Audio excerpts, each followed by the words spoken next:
सास जैसा पति।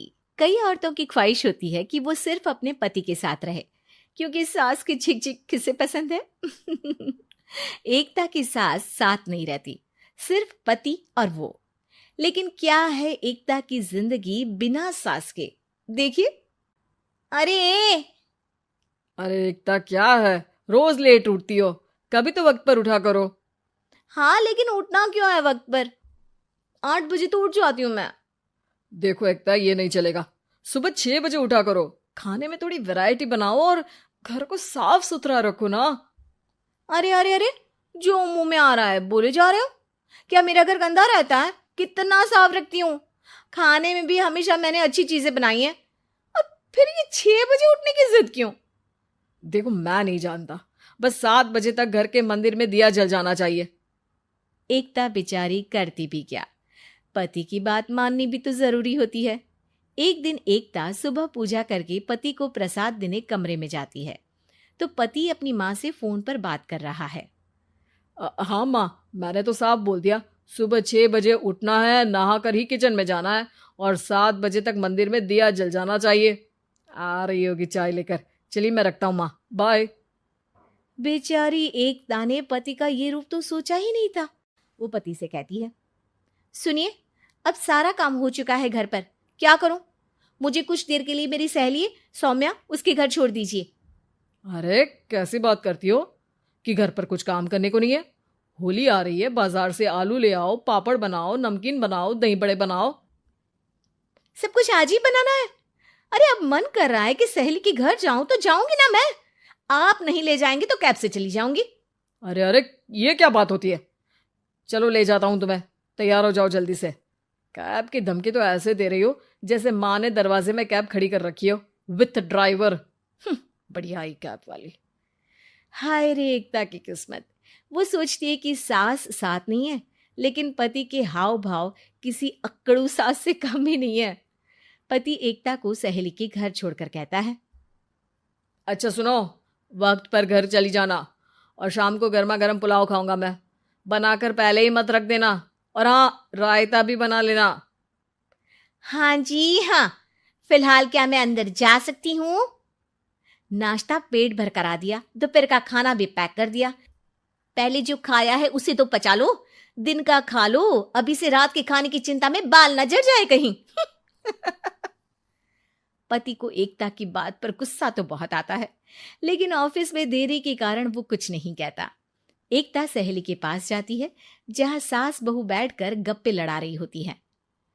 हाय सौम्या। नमस्ते आंटी जी। अरे वाह एकता बेटा, बड़े समय बाद देखी, कैसी हो? अच्छी हूँ आंटी जी। घर का सारा काम हो गया था, बोर हो रही थी, सोचा सौम्या से मिलती चलूं। हाँ हाँ बच्चों, तुम लोग बैठकर गप्पे लड़ाओ। मैं तुम लोगों के लिए नाश्ते पानी का इंतजाम करती हूँ। सास ये बोलकर किचन में चली जाती है। अरे एकता, कैसे आना हुआ? थोड़ी परेशान सी भी लग रही है, सब ठीक तो है ना? अरे यार, कहाँ ठीक हूँ। ना सोने मिलता है, ना अपने मन का कोई काम करने मिलता है। बस सुबह 6 बजे से किचन और रात के 12 बजे तक घर का काम। मेरी तो कमर ही टूट रही है। अरे क्यों मजाक कर रही है? तेरे तो मजे हैं, अकेली रहती है पति के साथ, न कोई सास न ससुर, न आस पड़ोस से मतलब। हम लोगों की सोच, जॉइंट फैमिली है, कितनी परेशानी होती है। अरे रहने देना, वो तो दिख रहा है कि कितनी परेशान है तू। सास किचन का काम कर रही है और तू सहेली से गप्पे। ऐसा कहाँ होता है यार। हाँ वैसे तू बोल तो सही रही है। सुबह थोड़ा सा भी लेट हो जाए ना उठने में, तो मम्मी जी किचन संभाल लेती है। पति तो जाते वक्त उठाते हैं कभी कभी मुझे। पर मेरी छोड़, तू बता, सास साथ रहने आ गई है क्या, जो सुबह 6 बजे उठना पड़ता है? पति तो तेरा 10 बजे ऑफिस जाता है। 4 घंटा खाना बनाने में लग जाता है क्या तुझे, एक लोगों का? अरे रहने देना यार, मेरा तो पति ही सास से कम नहीं है। सारा दिन का ड्रामा, अरे बातें सुनाना, बोलियां बोलना, कोसना, क्या क्या नहीं आता है उसे। यार मैं तो हैरान होती हूँ कभी कभी कि ये सास की आत्मा तो नहीं आ जाती ना इसमें। अरे परेशान हो चुकी हूँ। इतना ही नहीं, वो तो अपनी माँ से मेरी चुगली भी करता है। समझ गई। मतलब तेरे पति की गाड़ी चल यहाँ रही है, लेकिन रिमोट तेरी सास के पास ही है। अरे अब जो समझ, रिमोट है या कंट्रोल है, बस मेरा तो मुश्किल हो रहा है यहाँ रहना। सोच रही हूँ 2-4 महीने के लिए मायके चली जाऊं। क्या करेगी? 2-4-10 महीने बाद तो आना ही है ना यहाँ पर। तो क्या करूं, तलाक दे दूं क्या? अरे ये कोई सोल्यूशन नहीं है। तू अपने पति को सुधार भी तो सकती है। कैसे कैसे सुधारूं? सौम्या उसके कान में कुछ कहती है, जिसे सुन एकता खुश हो जाती है। अगले रोज, हाय रे, मेरी तो टांगे ही नहीं चल रही है। हाय हाय हाय, बहुत दर्द हो रहा है भगवान। अरे क्या हुआ एकता, रुको मैं माँ से पूछता हूँ। लेकिन पति जैसे ही माँ से बात करके एकता के पास आता है। क्या नौटंकी है ये, क्यों रो रही हो? अरे कोशिश करो ना उठने की। ये काम से बचने के लिए जो नाटक है ना, बंद कर दो, वरना माँ आ जाएगी यहाँ पर। एकता की तो मानो मन मुराद पूरी हो गई। अरे हाँ हाँ, तो बुला लो ना उन्हें, जल्दी से बुला लो। मैं 4-5 दिनों के लिए आराम करना चाहती हूँ, चल तो सकती नहीं हूँ। खाना पीना कैसे होगा? अब क्या था, सासू माँ आ जाती है एकता के घर। सासू माँ, मुझे ये हमेशा बताते हैं कि आप कितनी हार्ड वर्किंग है। बस अब अगले 15 दिनों तक मैं आपको देखूंगी और आपकी जैसी ही बनूंगी। ये बता रहे थे कि आप 5 बजे सुबह उठ जाती हैं और अरे बेटा, कुछ ज्यादा ही नहीं बता दिया तूने। अब नहीं माँ, मैं चाहता हूं कि ये आपकी तरह तौर तरीके सीखे, जैसा आप मुझे बताती है ना।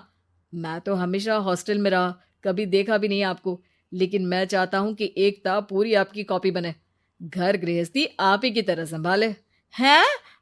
हाँ हाँ। तो अब माँ जी यही है, तो क्यों ना कल से शुरू। लेकिन अगले दिन सास 9 बजे सोकर उठती है। बेचारा बेटा बाहर से खाना मंगा कर खाता है। शाम को घर आता है तो सारा घर बिखरा रहता है। अरे माँ, ये घर इतना बिखरा क्यों है?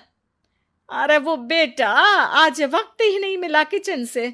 सुबह का नाश्ता, दिन का खाना, अब रात को तो मेरा मन ही नहीं है कुछ बनाने का, तो बाहर से ही ले आ, या दिन का जो खाना बचा है ना वही खा लेना। ओ माँ, इससे अच्छा तो एकता कर रखती है। भले ही आराम आराम से काम करती है, लेकिन आज तक मुझे बासी खाना नहीं खिलाया। खुद तो तुम 9 बजे उठी हो, वो तो फिर भी 8 बजे उठती थी। अरे बेटा, मेरे बस की नहीं है 8 बजे उठना, वो तो ना मैं झूठ बोल रही थी। मैं तो चली अपने घर। अरे कम से कम तेरे पापा मुझे सुबह की चाय खुद तो बना कर देते हैं ना। ना जी ना, मुझे नहीं रहना अपने बेटे के पास। ये बोलकर सासू माँ चली जाती है अपने घर और एकता की लाइफ फिर से सेट हो जाती है बहुत अच्छी तरह।